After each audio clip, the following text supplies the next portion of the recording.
Hi friends, फिर से स्वागत है आपकी अपनी यूट्यूब चैनल ट्यूटोरियल क्लासेस में। हम लोग 1 जून से जो 11th केमिस्ट्री का बैच स्टार्ट किए हैं, उन सभी वीडियो के पीडीएफ फाइल हमने आपको उपलब्ध कराने का वादा किया है। तो आप इस वीडियो को देखें, समझें और नोट करें। साथ ही साथ अगर आपको किसी भी प्रकार का दिक्कत है तो आप बेझिझक हमें कमेंट करके आप अपनी समस्याएं बताएं। उनके निपटारा के लिए हम 100% कोशिश करेंगे। तो आइए शुरू करते हैं आज के इस सेकंड लेक्चर को। अपने फर्स्ट लेक्चर में केमिस्ट्री के बारे में आपको बताया था। आज के इस लेक्चर में हम लोग इम्पोर्टेंस ऑफ केमिस्ट्री यानी कि हमारे वैज्ञानिक क्षेत्र में केमिस्ट्री का क्या योगदान है, उसी के बारे में हम लोग चर्चा करने वाले हैं। तो अगर आप इस चैनल पे पहली बार हैं तो चैनल को सब्सक्राइब करके बेल आइकन को दबा दीजिए, और आपको वीडियो अच्छी लगे तो आप वीडियो को लाइक और शेयर जरूर कर दीजिएगा। तो आइए शुरू करते हैं। आज की इस वीडियो में हम लोग इम्पोर्टेंस ऑफ केमिस्ट्री, केमिस्ट्री का क्या योगदान है हमारे साइंस के क्षेत्र में। Chemistry has made so much progress in the present era that there is no such activity in the life of man in which chemistry is not used. मनुष्य का ऐसा कोई क्रियाविधि नहीं है, वह उठने तक से लेकर बिस्तर तक जाने वक्त केमिस्ट्री ही केमिस्ट्री है। यानी कि अभी प्रेजेंट एज में केमिस्ट्री अपने आप को इतना न विस्तारित कर लिया है, अपने आप को इतना इम्प्रूव कर लिया है कि हमें प्रत्येक एक्टिविटी में केमिस्ट्री का योगदान मिलता है। तो इसमें से पहला है हमारा डेली लाइफ। हमारे दैनिक जीवन में केमिस्ट्री का क्या इंपॉर्टेंस है, आइए देखते हैं। मनुष्यों के जीवन स्तर को सुधारने के लिए केमिस्ट्री भी अपने आप में एक अहम भूमिका निभाया है। मनुष्य को in order to reach the standard of living of the human beings, chemistry has played an important role in the fulfilling the arrangement of food, health facility as well as other materials as shampoo, face wash, perfume, toothpaste etc. मनुष्यों के जीवन स्तर को सुधारने के लिए रसायन विज्ञान ने बहुत सारी हद तक योगदान की है, जैसा कि भोजन के क्षेत्र में, स्वास्थ्य सुविधा के क्षेत्र में, वस्तुओं तथा अन्य सामग्रियों को पूरा करने में मुख्य भूमिका निभाई। जैसे अभी हमने आपको बताया, सवेरे उठने से लेकर सोने तक सभी में रसायन विज्ञान का ही योगदान है। दातुन, फेस वॉश, शैम्पू, सुंदर भवन, पेंट जो भी कलर आप लेते हैं उसमें सभी में केमिस्ट्री का ही योगदान है। दूसरा बात आता है एग्रीकल्चर के क्षेत्र में। जिस हिसाब से हमारे कंट्री में पॉपुलेशन बढ़ रहा है, उन सभी की आवश्यकताओं को पूरा करने में केमिस्ट्री का एक अहम रोल है। केमिस्ट्री का ही देन है कि हम कम भूमि में एकदम फैसिलिटी, उत्तम पौधे का उत्पादन करके उस सभी की आवश्यकताओं को पूरा कर लेते हैं। उसी के बारे में बता रहा है, it is the contribution of the chemistry that we are able to bring advance and the good crops in less land. यानी कम भूमि में अच्छी से अच्छी उत्पादन के लिए जो हम लोग manure, pesticide etc used, they are allowed to result of chemistry. यानी कि कीटनाशक, यूरिया इत्यादि, इस सभी में केमिस्ट्री का ही देन है। केमिस्ट्री के ही चलते हम कम भूमि में उन्नत फसल का उत्पादन कर पाते हैं। रसायन विज्ञान का ही योगदान है कि हम कम भूमि में उन्नत तथा अच्छी फसलें हम ला पाते हैं। अच्छी पैदावार के लिए हमें कीटनाशक चाहिए, खाद चाहिए, समय समय पे कीटनाशक दवाओं का छिड़काव चाहिए। ये सभी के सभी रसायन विज्ञान का ही देन है। साथ ही साथ चिकित्सा के क्षेत्र में, मेडिकल लाइंस में अभी जिस तरह से कैंसर और एड्स जैसी बीमारियां फैली हुई हैं, उन सभी के रोग के लिए, उन सभी के मनुष्यों के बीमारियों के अंदर छुपी बीमारियों को पता लगाने के लिए जो हम लोग ब्लड टेस्ट, यूरिन टेस्ट लेते हैं, उन सभी केमिस्ट्री का ही हद तक योगदान है। केमिस्ट्री के ही चलते हम लोग अंदरूनी बीमारियों का हम लोग पता लगा लेते हैं। जैसे the achievement of the chemistry in the manufacture of life, saving the drugs from the disease like cancer and AIDS, cannot be forgotten. Blood test, urine test, etc. all contribute to the detection of the disease in humans. यानी कि cancer और ads जैसी बीमारियों को जीवन से ऐसी औषधियों के निर्माण में रसायन विज्ञान की उपलब्धि को हम लोग भूल नहीं सकते हैं।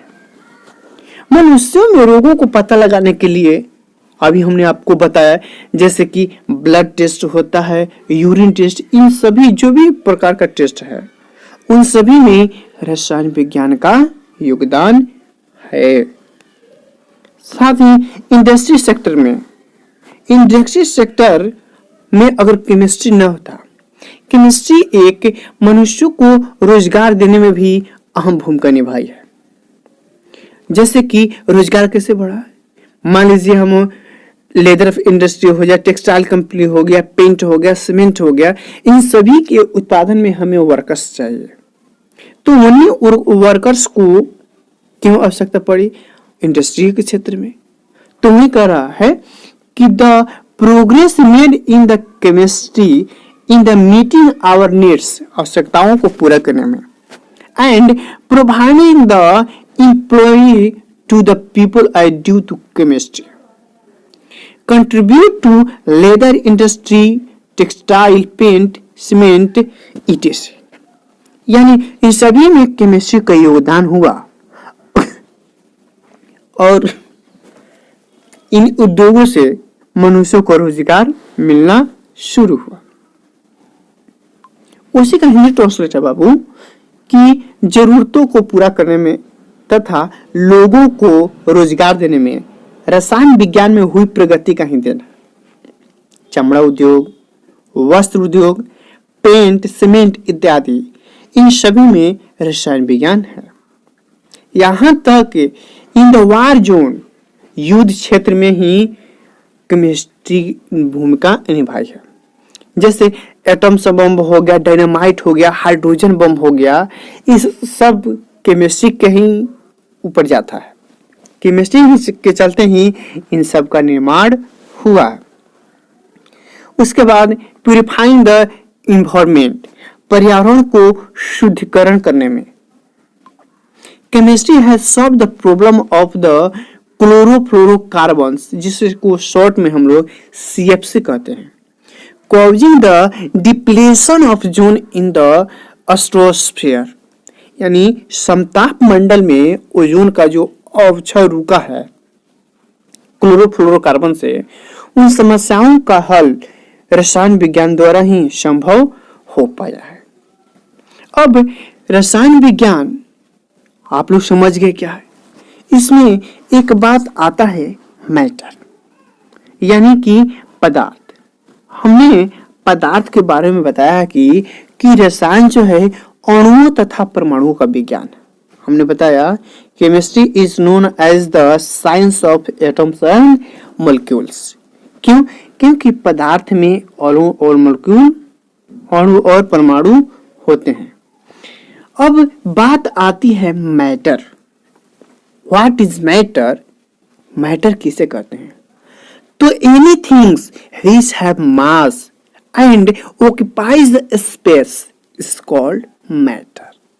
अर्थात कोई भी वस्तु जो स्थान घेरता हो, उसमें वजन हो, द्रव्यमान हो, उसे हम लोग पदार्थ कहते हैं। अब ध्यान दें, पदार्थ को द्रव्य भी कहते हैं। अब आप लोग द्रव मत समझ लिएगा, यह हमारा एक मैटर का स्टेट है, एक अवस्था है। तो द्रव्य और द्रव में अंतर है, इसको ख्याल रखिएगा। तो हमारे मैटर्स के एग्जाम्पल हो जाएंगे पेन, बुक, पेंसिल। इन सब में बाबू वजन होता है और इनको रखने के लिए कुछ ना कुछ स्पेस चाहिए। इसलिए वे सभी चीजें जिनमें वजन होता हो और वो द्रव्यमान वजन होता हो और वो स्थान घेरता है, वो हमारा क्या कहलाता है? मैटर कहलाता है। अब आइए जानते हैं what is the nature of matter. पदार्थ की प्रकृति के बारे में जानते हैं। तो आइए जानते हैं हम लोग स्टेट्स ऑफ मैटर।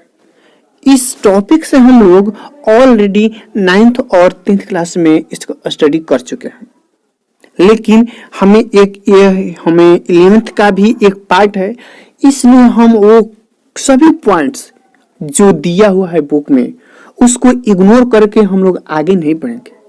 हर उस छोटी से छोटी चीजों को लेकर के आगे बढ़ेंगे जो आपको स्टडी करना है। हो सकता है जो आप नहीं जानते हो या जानते हो और आप भूल गए हो, तो इस लेक्चर से आपको समझ में आ जाएगा। और आप फिर से एक बार कहते हैं, अगर आप video without pen and copy का देख रहे हैं तो इसका फायदा नहीं है। आप नोट्स बनाना शुरू कर दीजिए, ऑलमोस्ट सब सही होगा। आइए शुरू करते हैं। Mainly there are 3 states of matter. वैसे तो हमने आपको बताया था कि पदार्थ की कुल 5 अवस्थाएं हैं, लेकिन जो मेनली यानी फिजिकली रूप से हमें 3 स्टेट्स के बारे में पढ़ना है, जिसमें से फर्स्ट है सॉलिड स्टेट्स यानी पदार्थ की ठोस अवस्था। यानी कि इनका डिफिनीशन क्या निकलेगा बाबू कि which have definite volume and definite shape, अर्थात इनका एक निश्चित आकार और निश्चित आयतन होता है। यानी इनका एक फिक्स्ड और पेन का जो डिजाइन है, जो आकार है, आप यहाँ पे जैसा है आपको उस पेन को कहीं भी लेके जाइए उसकी आकृति में परिवर्तन नहीं आएगा। फिर आता है हमारा लिक्विड यानी पदार्थ की द्रवावस्था। अब ये लिक्विड जो स्टेट्स है इसका तो डिफिनिट वॉल्यूम होता है, लेकिन डिफिनिट शेप नहीं होता है। ये उसी आकार का ले लेते हैं जिसमें ये रखे जाते हैं। यानी लिक्विड हैड डिफिनिट वॉल्यूम, निश्चित आयतन होता है, निश्चित वेट होता है, but not have definite shape. They take the shape of the container in which they are placed. यह उसी आकार का हो जाते हैं जिसमें रखे जाते हैं। सपोज डेट हमने बोतल लेकर के ग्वाले के पास गया और बोतल में दूध रखा, तो उस दूध का आकार बोतल जैसा हो गया। फिर आप ग्लास में रखिएगा, ग्लास के आकार का हो जाएगा। कप में रखिएगा, कप के आकार का हो जाएगा। तो द्रव का निश्चित आयतन होता है, लेकिन निश्चित आकार नहीं होता है। ये उसी आकार के हो जाते हैं जिनमें रखे जाते हैं। अब फिर एक लास्ट स्टेज आ जाता है gas. Gas it has no definite shape and no definite volume. इसका न ही आकार निश्चित होता है और न ही आयतन। यानी ये पात्र को कंप्लीटली फुलफिल कर देते हैं, यानी कि जितना भी हो उतना ही में ये पूरे कंटेनर को क्या कर लेते हैं, भर लेते हैं। Gases have neither definite volume and nor definite shape. They completely occupy the spaces in the container in which they are placed. Gas का नहीं निश्चित आकार होता है और निश्चित आयतन। ये जिस पात्र में रखे जाते हैं वे उसी आकार के हो जाते हैं। फिर एक छोटा सा कंफ्यूजन है, क्या इनके स्टेजेस में चेंजेस हो सकते हैं? Yes, by the changing of pressure and temperature the stages are changed। मतलब कि टेम्परेचर यानी ताप और दाब में परिवर्तन करके इनकी अवस्था में परिवर्तन किया जा सकता है। This is the topic of 9th class in matter in our surroundings, यानी हमारे आसपास के पदार्थों में इस टॉपिक को हमने पढ़ा है, फिर भी आपको हम रिकॉल करा देते हैं। सपोज दैट, यानी उसी बात को हमने आपको नोट के माध्यम से बताया है कि by the changing the condition of temperature and pressure these three states of matter interconvertible, यानी कि ताप और दाब में परिवर्तन के द्वारा उनकी अवस्थाओं में परिवर्तन लाया जा सकता है। सपोज दैट आइस इज ठोस, यानी आइस इज सॉलिड, माने बर्फ जो है ठोस अवस्था में, जब उसको हीट करते हैं, गर्म करते हैं, तो वो गलकर पिघलकर किस अवस्था में आ जाएगा? लिक्विड अवस्था में आ जाएगा।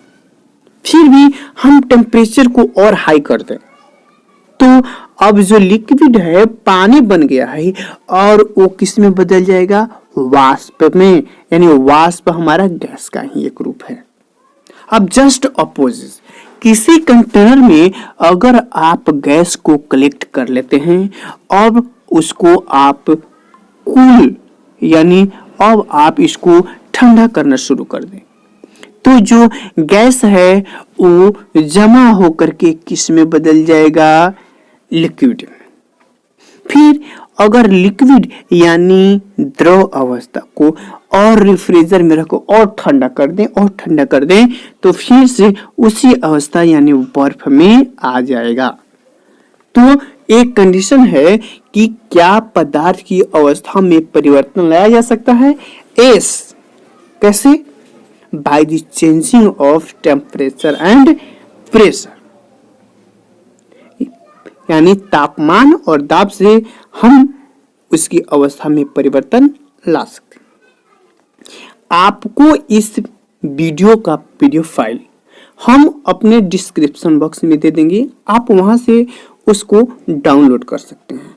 अगर आप सभी विषयों के फ्री पीडीएफ नोट्स पाना चाहते हैं तो आप हमारे टेलीग्राम चैनल को ज्वाइन कर लीजिए, आपको वहां से सभी विषयों के फ्री पीडीएफ फाइल्स उपलब्ध हो जाएगा। फिर से आपको एक बार याद दिला दें, अगर आप इस चैनल पे पहली बार हैं तो इस चैनल को सब्सक्राइब कर दीजिए और हाँ, वीडियो अच्छी लगे तो प्लीज लाइक और शेयर भी कर दीजिए। अगली वीडियो में हम लोग नेचर ऑफ मैटर्स लेकर के आएंगे, उसके बारे में पढ़ेंगे। तब तक के लिए धन्यवाद।